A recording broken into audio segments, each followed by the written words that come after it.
आप सभी को अपने YouTube चैनल पर हार्दिक स्वागत करता हूं। जो लोग इस चैनल पर अभी नए हों वो चैनल को सब्सक्राइब कर लें, अब बेल आइकन को प्रेस कर लें जिससे जो नए वीडियो आएंगे उसके नोटिफिकेशन आपको मिलते रहेंगे।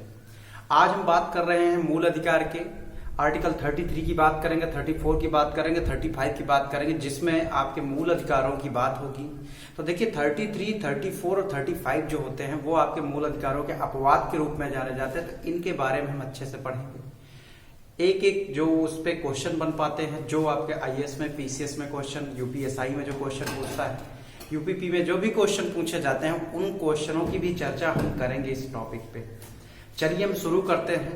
तो आप पूरा वीडियो देखिएगा, एक एक बात यहाँ से जो भी कंफ्यूजन होगी आप कमेंट बॉक्स में लिख दीजिएगा, मैं उसको दूर कर दूंगा, उस पर मैं आपको रिप्लाई दे दूंगा। चलिए यहाँ से हम बात करते हैं, आर्टिकल की बात करते हैं। तो आर्टिकल आपका है, यहाँ से बात करेंगे आर्टिकल 33, ठीक है। आर्टिकल 33 की बात करेंगे हम। तो आर्टिकल 33 आप थोड़ा सा समझिए है क्या इसमें। ये कहता है, आर्टिकल 33 ये कहता है कि सशस्त्र बलों पर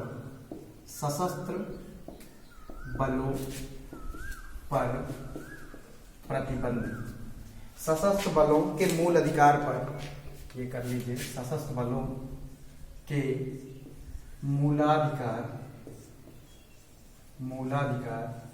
पर प्रतिबंध। इसका मतलब समझिए क्या है। यहां पर एक वर्ड इसने कहा कि सशस्त्र बलों में, तो सशस्त्र बलों में कौन कौन आते हैं इनको भी थोड़ा सा हम मेंशन कर ले, समझ लेते हैं इन चीजों को।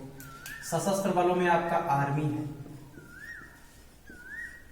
नेवी भी आएगा आपका, ठीक है, एयरफोर्स भी आएगा, और इसमें अर्धसैनिक बल भी आएंगे, अर्धसैनिक बल, ठीक है। इसके बाद अर्धसैनिक बल के बाद पुलिस बल भी। जो पुलिस बल हैं इनको स्पेशली इनके जो मूल अधिकार हैं, इनके मूल अधिकारों पर युक्त कह सकते हैं कि प्रतिबंध लगाता है। यानी इन सभी के, ये जो आपको दिख रहे हैं, इन सभी के फंडामेंटल राइट पर क्या करता है, प्रतिबंध लगाता है, जो है 19 आर्टिकल में। आपको 19 आर्टिकल मैंने बताया था, उसमें ये कहा था स्वतंत्रता का अधिकार। तो यहां पर वाक की अभिव्यक्ति की जो स्वतंत्रता है, वाक की अभिव्यक्ति की जो ये स्वतंत्रता है, ये इनको नहीं मिल पाती, आर्मी वाले को नहीं मिल पाती। नेवी, एयरफोर्स, अर्धसैनिक बल, पुलिस बल, इनको वाक की अभिव्यक्ति नहीं है, या इनकी वाक की अभिव्यक्ति पर थोड़ा सा क्या करता है, कटौती कर देता है। कौन करेगा? तो यहां पर तो कंप्लीटली कटौती है। रीजन उसका क्यों? एक प्रशासनिक ढांचा जो तैयार कराना है, एक प्रशासनिक, यानी यहां पर एक अच्छा प्रशासन चले, इसके लिए इनको ये जो अधिकार हैं ये नहीं दिए गए हैं। तो यहां से देख लीजिएगा, ये आपका चलता है नौसेना अधिनियम, सॉरी, इसमें भारतीय सेना अधिनियम, भारतीय सेना अधिनियम 1950 से, ये आपका नौसेना अधिनियम 1950 से काम करता है, नौसेना अधिनियम 1950। ऐसे एयरफोर्स भी भारतीय वायुसेना अधिनियम 1950 के तहत जो उसके कानून बनाए गए हैं, उन कानूनों के अकॉर्डिंग वो अपना शासन प्रशासन चलाता है। तो यहां से आप एक चीज ये कर सकते हैं कि जो ये अर्धसैनिक बल के जो लोग हैं, जो ये सैन्य सेवाओं में हैं, इन लोगों को अभिव्यक्ति की स्वतंत्रता नहीं है। ये लोग अपनी बातों को पब्लिक के सामने आकर, जैसे आप क्या कर सकते हैं, प्रेस कॉन्फ्रेंस नहीं कर सकते। प्रेस कॉन्फ्रेंस का मतलब क्या होता है कि गोपनीयता होती है, एक आर्मी की अपनी गोपनीयता होती है। उस आर्मी की गोपनीयता को बनाए रखने के लिए आप इन चीजों को, जो ये आपका आर्टिकल है, ये अलाउ नहीं करता। 33 क्या करता है, रोकता है। अब हम यहां से क्वेश्चन समझेंगे, क्वेश्चन क्या बनेगा। तो देखिए अभी तक जितने भी आर्टिकल आपको थे, सब आर्टिकल क्या कर रहे थे, मूल अधिकारों की रक्षा कर रहे थे। ये देखिए आपके मूल अधिकारों को कम कर रहा है, तो इसको ये भी कह सकते हैं कि ये मूल अधिकार के क्या होते हैं, अपवाद होते हैं। क्लियर? आर्टिकल 13 ये कह रहा था कि अगर कोई मूल अधिकार का हनन करेगा उसकी रक्षा किया जाएगा। आर्टिकल 33 ये कहता है कि कुछ लोगों के मूल अधिकार में कटौती की जाएगी। क्लियर है बात? अब देखिए ये आर्टिकल 33 के तहत ध्यान दीजिएगा, संसद कानून बनाता है। संसद कानून बनाकर इन लोगों के अधिकारों को, ये जो अधिकार है अभिव्यक्ति की, वाक की अभिव्यक्ति, इसको कम कर सकता है, समाप्त कर सकता है। लेकिन ये जो कानून बनेगा, इसका केवल और केवल आपको अधिकार है किसको? ये केवल और केवल अधिकार है संसद को। यानी ये जो विधि बनेगी, ये विधि बनाने का जो अधिकार है, ये केवल और केवल संसद के पास है, राज्य के विधानमंडल के पास नहीं है। ये बात बहुत इंपॉर्टेंट है, राज्य के विधानमंडल के पास यह पावर नहीं। तो ये क्वेश्चन पूछता है कि अर्धसैनिक बलों के, सशस्त्र बलों के मूल अधिकारों को कम किया जा सकता है? तो आप कह सकते हैं हाँ, कम किया जा सकता है, उनके मूल अधिकार कम हैं। तो इन मूल अधिकारों को, दूसरा क्वेश्चन, इन मूल अधिकारों को कम करने का अधिकार किसके पास है? विधि बनाने का अधिकार किसके पास है? तो आप कहेंगे संसद के पास है। आप ये नहीं कह सकते कि राज्य का विधानमंडल बनाएगा, राज्य का विधानमंडल नहीं बना सकता, इस बात को समझिएगा। राज्य का विधानमंडल इस तरह के किसी भी कानून को बना नहीं सकता। यहां से क्वेश्चन क्लियर हो गया, यही क्वेश्चन इंपॉर्टेंट है। अब आपसे एक क्वेश्चन और बनता है यहां पर 33 के बारे में। अगर आपसे कोई ये पूछता है कि 33 को क्या अगर मूल अधिकारों का हनन होता है तो क्या ये न्यायालय में इसको चुनौती दी जा सकती है? न्यायालय में इसको चुनौती दी जा सकती है? तो आप कहेंगे कि नहीं, बिल्कुल नहीं, क्योंकि ये खुद कहता है, ये खुद कहता है कि कुछ मामलों में जो सैन्य बल वाले हैं, सशस्त्र बल हैं, इनके मौलिक अधिकारों को क्या कर दिया जाएगा? कम कर दिया जाएगा, कम किया जा सकता है। क्लियर है बात? तो यहां पर सशस्त्र बल वाले, जो पुलिस बल वाले हैं, अर्धसैनिक बल हैं, उनके मौलिक अधिकार दूसरे की अपेक्षा क्या है? कम है। चीजें आपको समझ में आ रही होंगी, आपको अच्छे से समझ में आ रहा होगा। अब देखिए यहां से मैं बात करता हूं, अगर आपसे कोई ये कह दे कि बताइए ये जो अर्धसैनिक बल का ये जो भी कॉन्सेप्ट है, ये सशस्त्र बल में क्या इनके ऑफिसरों पर ही लागू होता है? ये जो इनको प्रतिबंध है क्या इनके ऑफिसर पे? तो मैं आपको एक जानकारी के लिए बात बता दे रहा हूं, अगर सेना में कोई नाई वाला काम करता होगा, कोई मोची वाला काम करता होगा, कोई छोटा से छोटा भी काम करता होगा, सबके लिए ये काम लागू होगा कि वो आकर भाषण नहीं दे सकता, वो लोगों से अभिव्यक्ति अपनी नहीं कह सकता, क्योंकि ये it's matter of the privacy. उससे क्या होगा? प्राइवेसी भंग होगी। किसकी प्राइवेसी भंग होगी? उस डिपार्टमेंट की, रक्षा की जो प्राइवेसी है वो क्या होगी? भंग होगी। तो आर्टिकल 33 यही कहता है। आगे चलते हैं हम लोग आर्टिकल 34 के। अगला आर्टिकल जो है आर्टिकल 34 है। आर्टिकल आपका 34 है, इसके बारे में हम लोग पढ़ेंगे। आर्टिकल 34 क्या है? 33 में आपने पढ़ा था कि कोई भी जो अर्धसैनिक बल का आदमी है, जो सैनिक में हो, वो अपनी पार्टी नहीं बना सकता या अपनी अभिव्यक्ति को नहीं व्यक्त कर सकता। तो क्वेश्चन कुछ लोग और पूछते हैं, उस पर 33 पे एक आध दो क्वेश्चन और होते हैं, उनको भी मैं क्लियर कर दूंगा। कि अगर आपसे ये कोई कहे कि यदि कोई व्यक्ति सेना में है तो क्या वो किसी राजनीतिक पार्टी का सदस्य हो सकता है? तो आपका आंसर आएगा नहीं, वो राजनीतिक पार्टी का सदस्य नहीं हो सकता, किसी श्रमिक संघ जो संगठन है उसका सदस्य नहीं हो सकता, वो किसी राजनीतिक पार्टी का भी सदस्य नहीं हो सकता। उसके अलावा वो किसी भी सार्वजनिक, ध्यान दीजिएगा, धरना जो हो रहा है, सार्वजनिक कोई भागीदारी हो रही है, उसमें भी भाग नहीं ले सकता। ये सब सारी चीजें थी 33 में। 34 आपका बताता है स्पेशली मार्शल लॉ।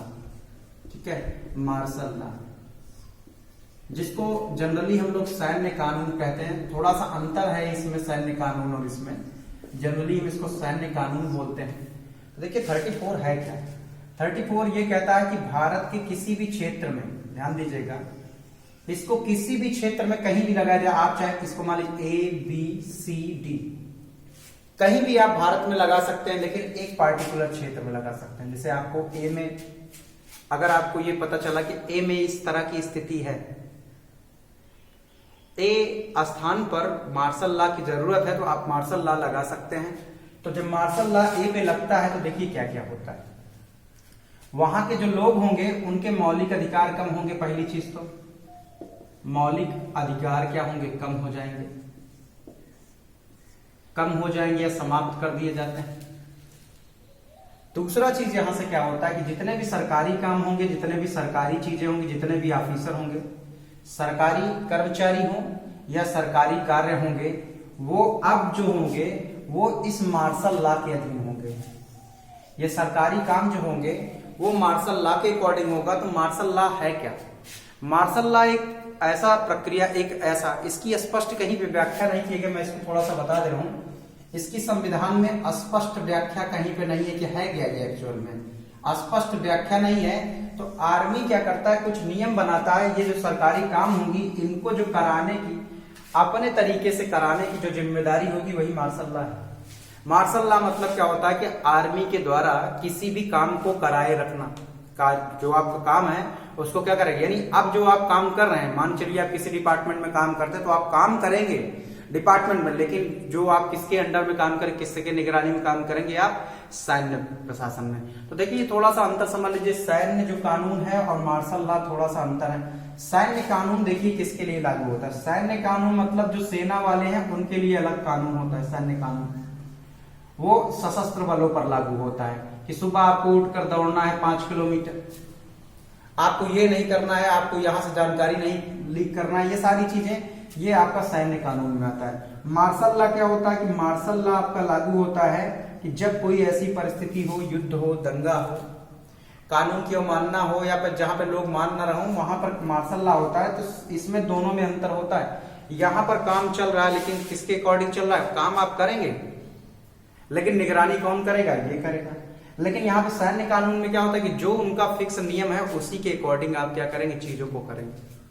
समझ में आ रही बात कि सैन्य कानून मतलब क्या है कि जो सेना जो कानून जिस हिसाब से अपने सैनिकों को रखती है, जिस हिसाब से अपने सैनिकों को ट्रेंड करती है, रखरखाव सेना का जो नियम है वो आपका है। मार्शल लॉ क्या है कि आप सब काम कर रहे हैं लेकिन निगरानी में किसके कर रहे हैं, सेना की, ये आपका क्या होता है, मार्शल लॉ होता है। तो ये आपका 34 में होता है। तो जब मार्शल लॉ लगता है तो मार्शल लॉ क्या होता है कि मार्शल लॉ इनके प्रभाव को, जो आपके क्या है मौलिक अधिकार, इनको कम कर देगा। सरकारी जो काम कर रहे हैं आदमी उनको भी अपने अंडर में काम कर लेता है, यानी यहाँ पे भी मौलिक अधिकार का क्या कर रहे हैं, वो हनन कर रहे हैं। तो कुछ जो विशेषज्ञ हैं वो कहते हैं कि मौलिक अधिकार इसीलिए अच्छा नहीं है कि क्योंकि एक तरफ तो आप मौलिक अधिकार देने की बात करते हैं और एक तरफ आप कहते हैं मौलिक अधिकार क्या कर लीजिए, छीन लीजिए। यानी ये कहते हैं कि इसका स्थायित्व ही नहीं है कोई। आप एक तरफ बात कर रहे हैं कि मौलिक अधिकार कभी भी छीना नहीं जा सकता क्योंकि आपका ये मूल अधिकार है, ये आप छीन नहीं सकते, लाइफ टाइम मिलना चाहिए। कुछ मौलिक अधिकार आपके छीन लिए जाते हैं आपातकाल के टाइम पे 20-21 को छोड़कर। ये सारी बातें हैं, अभी मैं बात करूंगा इसका क्या ड्रॉबैक है क्या नहीं है। चलिए हम आगे बात करते हैं अगले वाले इस पे। तो यहाँ से आपको ये चीज क्लियर हो गई होगी। तो आपको जैसे मार्शल लॉ से अगर कोई पूछता है मार्शल लॉ, तो मार्शल लॉ एक पार्टिकुलर क्षेत्र में कहीं पे भी लगाया जा सकता है, और जब ये लगता है तो वहां पे जो कानून होते हैं वो कानून आपके क्या होते हैं, वहां पे वो कानून प्रभावी नहीं होते, वहां पे कानून को लगता है किसका, मार्शल लॉ का। तो ये आपका मार्शल लॉ में होता है। तो मार्शल लॉ यानी एक प्रकार का क्या है, कानून है जो सेना द्वारा चलता है। हम चलते हैं अगले आर्टिकल 35 की ओर चलते हैं, वहां देखते हैं कैसे है। देखिए 35 में जो है आपका, जो 35 है उसमें आपका संसद को अधिकार दिए गए हैं कि मूल अधिकार को प्रभावी करने के लिए कुछ उसके पास अधिकार हैं। वो कौन कौन से अधिकार हैं उनको जानेंगे। 34 में और भी क्वेश्चन जो पूछे जाते हैं उनको भी मैं बता दे रहा हूँ। एक आध क्वेश्चन जो भी रह गए थे, स्किप हो गए थे। 34 में ये चीज कहता है कि जैसे कि मान चलिए वो कौन सी रिट है जो आपकी समाप्त नहीं की जा सकती, तो बंदी प्रत्यक्षीकरण जो होता है वो आपका मार्शल लॉ लागू होने के समय भी उसको समाप्त नहीं किया जा सकता, बशर्ते वो संवैधानिक हो। ठीक है, तो यहां से हम आप आर्टिकल 34 की बात के बाद 35 की बात करते हैं। संसद को कुछ अधिकार है, संसद को विधि मूल अधिकार के लिए, मूल अधिकार के लिए विधि बनाने का अधिकार। देखिए ये दो प्रकार से, यहाँ पे आप समझ रहे हैं ये 35 की बात, ये दो प्रकार से कानून बना सकता है। एक तो दंडात्मक कार्यवाही के लिए कानून बना सकता है, ठीक है। दूसरा ये विधि बना सकता है, विधि कुछ बना सकता है जिसमें साधारण कानून है, आपके दंड नहीं है उसमें, साधारण कानून। तो देखिए हमने जब 16(3) की बात की थी आर्टिकल, जिसमें ये कहा था कि संसद जो है किसी राज्य के लिए ये कह सकता है कि उसमें निवास क्या है, अनिवार्य है।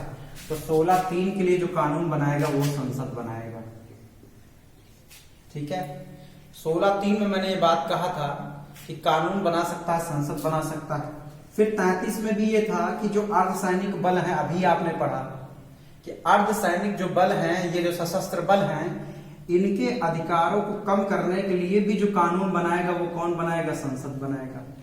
34 भी ये कहा कि अगर मार्शल लॉ लगा हुआ है तो अगर किसी भी एरिया के जो नागरिक हैं उनके मूल अधिकारों को अगर कम करना है उसके लिए भी कानून संसद बनाएगा। चीजें क्लियर हो पा रही हैं आपको? यहां से ये बात क्लियर है कि कुछ विशेष दशाओं में जो साधारण विधि है, जनरल विधि है, उसके लिए यानी 35 को ये पावर दी गई है, 35 को ये पावर दी गई है कि वो कुछ कानून बना सकता है। ठीक है, तो कुछ लोग कहेंगे सर 13 फिर 35 में अंतर बता दीजिए कि 13 को भी तो पावर दिया गया है, 35 तो देख लीजिएगा। ये अगर मौलिक अधिकार का हनन होता है तब, अगर मौलिक अधिकार का हनन होता है तो ये जो विधि बनता है उसको कैंसिल करता है 13। समझ में आ रही बात? और यहां पर देख रहे हैं कि जो 35 है वो कम भी कर सकता है, कम भी कर सकता है और बढ़ा भी सकता है। जैसे 16(3) में उसने एक नियम बना दिया, निवास की अनिवार्यता कर दिया, और यहां से इसने क्या किया? कम किया, किसमें? 33 और 34 में कम कर दिया।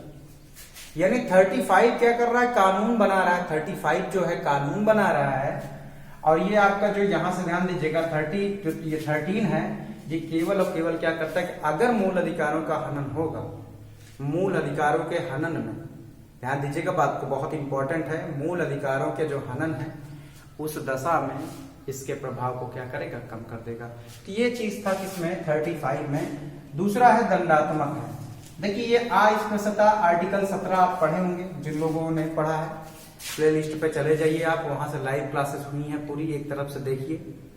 जो बातें नहीं समझ में आती नोट्स बनाइए, रिवीजन करिए। यूपीएसआई के लिए तो मैं कह रहा हूँ सफिशियंट है, एक भी क्वेश्चन कहीं से बाहर नहीं आएगा। यूपीपीसीएस के लिए भी सफिशियंट है। आप आईएसबी से जितना पढ़ाया गया उससे देंगे तो आपका प्री लेवल पे तो क्वेश्चन नहीं छूटेगा। देखिए आर्टिकल 17 में जो अस्पृश्यता की अंत की बात है, इसके लिए इसने कहा कि दंडात्मक प्रक्रिया, उसने कहा कि दंड कितना होगा, क्या उसमें सजा होगी। ये जो बात है वो आपका इसने आर्टिकल 17 बनाता कौन है? इसको भी कौन बनाता है? संसद। यानी कुल मिलाकर संसद जो कानून बनाता है उसके, जैसे बालाश्रम के लिए भी कानून बनाता है, तो बालाश्रम के लिए भी जो कानून बनाएगी वो संसद ही बनाती है। यानी बालाश्रम के लिए, आपका अस्पृश्यता के अंत के लिए, इस तरह के जो भी मैटर हैं इनके लिए जब भी दंडात्मक कोई बात आती है तो संसद बनाएगी। तो संसद के पास यह शक्ति है कि वह कानून बना सकती है। तो ये बात थी किसकी? ये बात थी हमारी आर्टिकल 33, 34 और 35। अब हम बात करते हैं मूल अधिकार की विशेषताओं की बात करते हैं और आलोचनाओं की बात करते हैं। तो विशेषता तो आप देख ही रहे हैं कि हर आर्टिकल में देख रहे हैं कि हमको मूल अधिकार में ये मिला है, हमको मूल अधिकार में सब कुछ ये सारी चीजें मिले। देखिए आलोचना में क्या क्या मिला उनको, अब थोड़ा सा हम लोग आलोचना समझते हैं। तो बहुत सारे विद्वानों ने इस पे आलोचना किया है कि मूल अधिकार में ये कमी थी, ये होना चाहिए था। तो चलिए हम देखते हैं मूल अधिकारों की आलोचना। चलिए हम बात करते हैं आलोचनाओं की। अगर मूल अधिकार की आलोचनाओं की बात करते हैं तो आप एक बात जानते हैं कि जहां कुछ अच्छाइयां हैं वहां पे कुछ बुराइयां होंगी, तो बुराइयों के बारे में हम बात करेंगे। यहाँ पर हम बात करेंगे मूल अधिकारों की आलोचना पे, कुछ इस पे जैसे आइवर जेनिंग साहब ने थे, उन्होंने मूल अधिकार के बारे में कुछ बोला। जो संविधान के कुछ जानकार लोगों थे उन्होंने बराबर इस पर टिप्पणी किया, उन्होंने एनालिसिस किया कि कहाँ पर कमियां हैं। तो उन सब कमियों को थोड़ा सा हम समझते हैं। तो देखिए यहाँ पर एक चीज ये कहा कि व्यापक सीमाएं हैं इसकी। यहाँ पर असंख्य अपवाद हैं, आप देख रहे हैं केस बहुत बने, बहुत सारे केस आए, उसके बाद मूल अधिकार में चेंजेस हुए, सारी चीजें हैं। फिर उसके बाद इसी में ये बात आता है, व्यापक सीमा की बात आता है कि एक तरफ आप क्या करते हैं, अधिकार देने की बात करते हैं। आप 13 आपका रक्षा करता है, 34-35 में आप अधिकार कम कर दे रहे हैं, छीन ले रहे हैं आप। तो यहाँ से इसकी व्यापक सीमाएं हैं। यहाँ से मैं बात कर सकता हूँ कि एक लिमिटेशन है, ये क्या है, पूरी तरह से व्यापक नहीं, कुछ ना कुछ इसमें लिमिटेशन है। अब देखिए यहाँ से कोई सामाजिक और आर्थिक अधिकार नहीं है, यानी मूल अधिकार फंडामेंटल राइट में कहीं भी सामाजिक और आर्थिक अधिकार की बात नहीं की गई है। यहाँ भी ये दिक्कत उन्होंने बताया। आज यहाँ पे देख लीजिए अस्पष्टता है, इसका मतलब क्या है कि अस्पष्टता में क्या है, कमी है। अस्पष्टता में कमी कैसे? जैसे अल्पसंख्यक आपने पढ़ा था, जब 29 में पढ़ा रहा था मैंने कहा कि अल्पसंख्यक वर्ड कहीं पे है नहीं। लोक हित क्या होती है उसको इसने एक्सप्लेन नहीं किया संविधान में। फिर उसके बाद मार्शल लॉ, अभी आपने पढ़ा कि मार्शल लॉ के बारे में कहीं पे स्पष्ट बातें नहीं बताई कि मार्शल लॉ क्या। इसके अलावा स्थायित्व का अभाव है, जैसे समय समय पर क्या करता है संविधान जो है, संसद क्या करता है, कुछ मूल अधिकारों में कटौती कर लेता है, जिसका मतलब क्या है कि ये जो है आपका अस्थायी नहीं है। जैसे फंडामेंटल जो राइट थे आपके स्टार्टिंग में 7 थे, 7 फंडामेंटल राइट थे, संपत्ति के अधिकार को हटा दिया गया, एक कम कर दिया गया, यानी ये स्थायी भी नहीं है, यानी ये कह सकते हैं कि अस्थायित्व की भी कमी है। क्लियर है बात। अब यहाँ पे बात ये चलती है महंगा उपचार की बात करता है, तो देख लीजिएगा महंगा उपचार, रिट आपने तो बना दिया, ठीक है रिट आप बना सकते हैं, लेकिन हाई कोर्ट और सुप्रीम कोर्ट में रिट के लिए, जो हाई कोर्ट और जो सुप्रीम कोर्ट है वहां पर रिट काफी महंगी पड़ती है। तो लोगों के लिए ठीक है सारी चीजें, रेमेडाइज आपने बनाई, लेकिन रेमेडाइज कुछ कानून के विशेषज्ञों का मानना है कि ये जो रेमेडाइज है ये काफी महंगी हैं, ये लोगों के लिए महंगी हैं, तो ये चीजें महंगा उपचार कह सकते हैं। इसके बाद हम बात करते हैं आपातकाल के दौरान स्थगन की बात करते हैं। तो आपातकाल की बात करेंगे हम, यहां से आपातकाल की बात करेंगे तो देखिए आपातकाल जो है आपका 20 और 21, आपातकाल 20 और 21 को छोड़कर आपातकाल के दौरान सारे फंडामेंटल राइट्स खत्म कर दिए जाते हैं। तो लेकिन आप एक बात बताइए, जो कि सबसे जरूरी है जीवन जीने के लिए, फंडामेंटल राइट चलता है। फंडामेंटल राइट जो आपका है, मूल अधिकार है, वह चाहे किसी भी दशा में हो, युद्ध की दशा हो, आपातकाल की दशा हो, किसी भी दशा में उसको कम नहीं किया जा सकता, कम नहीं किया जाना चाहिए। लेकिन क्या करता है कि संविधान क्या करता है कि इसको क्या करता है, कम कर देता है। तो यानी यहाँ भी ये चीजें थोड़ी सी मिस्टेक हैं। निवारक निरोध ध्यान दीजिएगा, ये बहुत इंपॉर्टेंट, इससे तो भीमराव अम्बेडकर साहब भी थोड़ा सा नाराज थे। उन्होंने कहा कि राज्य को आप जबरदस्त पावर दे देते हैं। यहाँ पर निवारक जो निरोध था, आपने आर्टिकल 22 में पढ़ा था, इसमें राज्य को क्या करता है, एक अधिक शक्ति प्रदान करता है, जिससे क्या होता है कि मूल अधिकारों का क्या होता है, हनन होता है। तो ये बात थी, क्या थी आपकी आलोचनाएं थी, इसके जो महत्व थे। ये फंडामेंटल राइट इसी के साथ समाप्त हो गया। आप इसका क्वेश्चन आंसर देख लीजिएगा, जो क्वेश्चन आंसर नहीं समझ में आए होंगे आप उनको जो है मैसेज में कर लीजिएगा, उनको हम बता देंगे। देखिए कुछ फंडामेंटल राइट के अलावा भी अधिकार दिए गए जिनको सांविधिक अधिकार बोलते हैं या विधिक अधिकार बोलते हैं। सांविधिक जो संविधान में है, सांविधिक भी बोलते हैं, विधिक भी बोलते हैं, और उसका एक नाम और होता है जिसको गैर मूल अधिकार भी बोलते हैं। 3 चीजें एक के लिए बोला जाता है। तो उसकी चर्चा हम अगले वीडियो में करेंगे। तो अगर आपको वीडियो पसंद आया होगा तो कमेंट बॉक्स में जरूर से जरूर इसको लिखिएगा। हम अगले सेशन में मिलेंगे नीति निर्देशक तत्वों के साथ, नई एनर्जी, नई जोश के साथ। चलिए, धन्यवाद।